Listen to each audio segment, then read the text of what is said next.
Hello everyone, today we will talk about how to fix or how to solve the problem of data on the application of Discord. You will go to settings. In this page, you will click on here apps, as you see. Then in this page,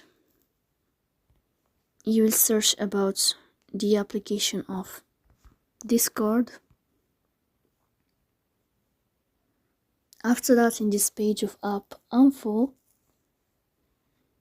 you will click on first stop and you will click OK.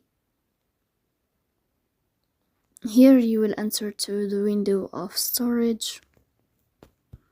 Then you will click on clear cache. But pay attention, don't click clear data because that can delete your account. In the end, you can turn off your phone, so please don't forget